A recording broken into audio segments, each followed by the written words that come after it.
Once I knew I had PCOD, but makeup is something that will require a lot more R&D. No, not at the moment. I thought it's going to be a really difficult task to explain. So when we launch makeup, that is the end goal. You know, we really want to make sure that we can achieve that, or then we have to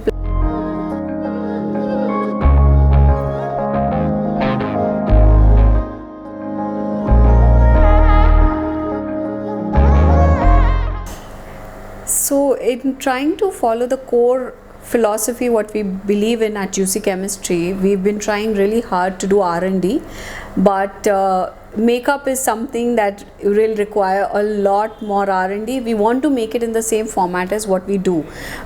If you talk about the solid kajal, again, when we were trying to create something, we got a solid kajal done in an organic format, but the doubt that comes in our head is, where there's so many convenient modes of using a product, will a consumer understand why the product is supposed to be used in this particular manner? What is the care that one needs to take? It's been such a challenge, it's been such an uphill task for us to explain about how to protect our products, how to take care of it. A simple thing like my face mask is in a powder form, and we have to repeatedly tell consumers not to keep it in a moist area, not to keep it in a bathroom. Wet fingers should not be dipped inside, because otherwise it's going to grow mold and fungus, because that's the nature of the product if you're getting something that pure. So that's one of the reasons why makeup has still been put on a hold. We are doing a lot of research to try and understand how we can make this work for us. When you talk about organic makeup or natural makeup, there is a lot of loopholes, a lot of things that are approved by agencies.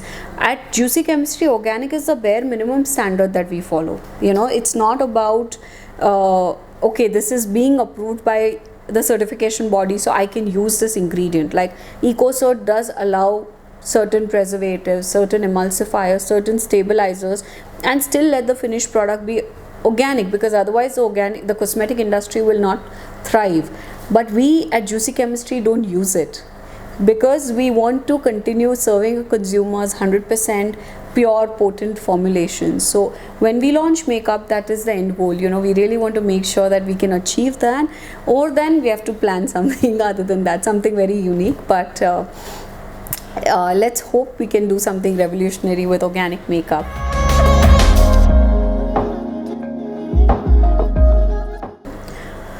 No, not at the moment. That's not something we're looking at doing, because again, a lot of caution is required when you're teaching these products. We do have certified formulators as well who work with us, and when you're dealing specifically the kind of line we are in, the kind of organic ingredients we're talking about, right from the soil to what comes to us, we have to be very careful in handling of the ingredients. So at the moment, we are not looking at banking on that and doing master classes and giving out the information, and because sometimes if the formulation is not done right and a person uses it, it could have adverse effect, or if they don't use the right quantity, because once somebody gets a hang of it, they want to try their own formulations, and if that is not done properly, it can cause damage instead of good. So just because it's organic, it's not necessary that it's completely safe. There are a lot of precautions that you need to take.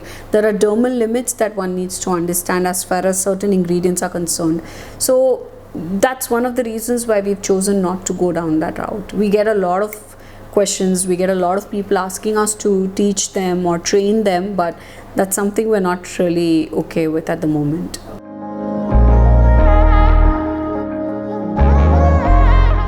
Some of our fastest selling products are our Blood Orange and Rosehip organic lip balm, the chili horsetail and burdock root hair growth oil, the Bulgarian rose water, our blood orange deodorant, the cacao plum mask, and the facial oil.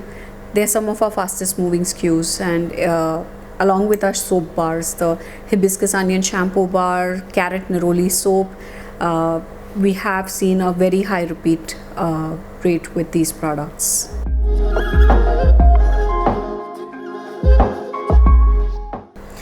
I would like to tell everybody not to make the same mistake that I did. I used to keep thinking sunscreen is not very important. I faced pigmentation. I faced a lot of, because of PCOD, I used to go for a lot of treatments. I have done a lot of dermat treatments and used a lot of, ingredients that need to be, handled with care. The only advice I would say, which I've learned now in my late 30s, is to start applying a sunscreen. It's so important. I genuinely had no idea. Only when I started hearing more and more doctors talk about it, and started understanding the actual consequences of not wearing it, I realized that it's a very integral part. So we do get a lot of DMs where people say, it's really heavy, they don't like it, they feel it's going to break them out, including, we just launched our sunscreen, and the biggest complaint a lot of people had, of course we were very fortunate. I thought it's going to be a really difficult task to explain, but almost 70% really liked it. The 30% had an issue with the way it blended in, because it's again anhydrous, it's got no water in it, and it's made with almost 25% zinc oxide to give that SPF protection, and made with 5 other ingredients which are just oils, right? So and emulsified with beeswax, so it's completely organic again. It's difficult to blend. It takes a few minutes, and that's important to give, because once you have that thin layer, you know that it's going to protect your skin against sun damage. So definitely I think that's one tip I would tell everybody to follow. I've started following it, and I'm quite happy with the way my skin has reacted. Thank you so much, Dreamwella, for chatting with me today. I hope it helps your audience to understand more about what we do at Juicy Chemistry. Thank you.